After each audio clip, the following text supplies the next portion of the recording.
எகிப்தை பற்றிய 3 கட்டுக்கதைகள். ஊழியர்களை கொன்ற அரசர்கள். ஏன், எதற்காக? பார்வோன் மன்னர்கள் இறந்தபோது அவங்களுடைய ஊழியர்கள் கொல்லப்பட்டதாக ஒரு கட்டுக்கதை இருக்கு. ஆனா பாருங்க, நம்ம கட்டுக்கதைன்னு ஈஸியா சொல்லிடுறோம். ஒரு பக்கம் அந்த மாதிரியான கட்டுக்கதைன்னு சொல்லப்பட்டாலும் கூட கொலை நடந்ததற்கான சில சாத்தியங்களும் ப்ரூஃப்ஸும் இப்ப கிடைச்சிருக்கு.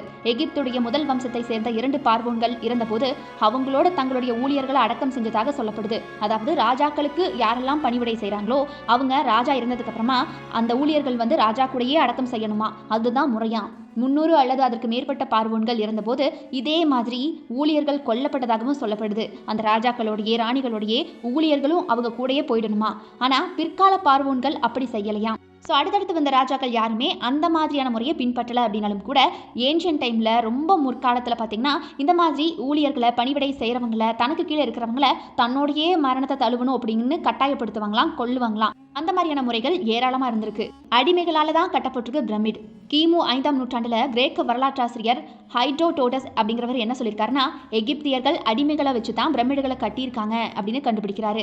ஆனா பாருங்க, சில காலங்களுக்கு அப்புறமா இது ஒரு கட்டுக்கதை அப்படிங்கிறது தெரிய வருது. ஏன் அப்படின்னா, எகிப்திய மன்னர்களுடைய அந்த கட்டிடம் இருக்கும் இல்லையா, அந்த எகிப்து கட்டிடம், அதாவது அவங்க செத்ததுக்கு அப்புறமா கட்டக்கூடிய அந்த பிரமிடு, அந்த பிரமிடுக்கு பக்கத்திலேயே பார்த்தீங்கன்னா அவங்களுக்கு பணிவிடை செஞ்ச ஊழியர்களுடைய பிரமிடும் இருக்குதான்.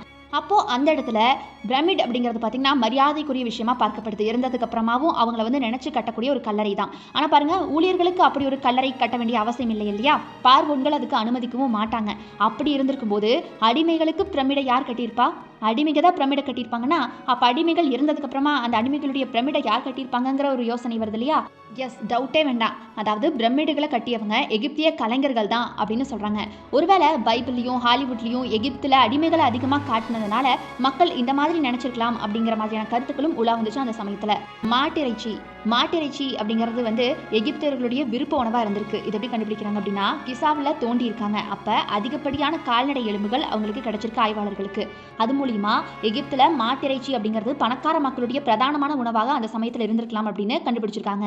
பிரமிடுகளை கட்டினவங்க அப்படிங்கிறவங்க பார்த்தீங்கன்னா எகிப்திய கலைஞர்கள் இல்லையா, அவங்க. அது போக அங்கே ரொம்ப செழுமையாக வாழ்ந்த பணக்கார மக்கள், எகிப்துடைய அந்த பணக்காரர்கள் இருப்பாங்க இல்லையா, அவங்க தான் மாட்டிறைச்சியை விரும்பிய உணவாக எடுத்துக்குவாங்களாம். அந்த சமயத்தில் பார்த்தீங்கன்னா மாட்டிறைச்சி மட்டும்தான் பார்த்தீங்கன்னா அவங்களுக்கு பிடித்த உணவாக இருந்திருக்கு.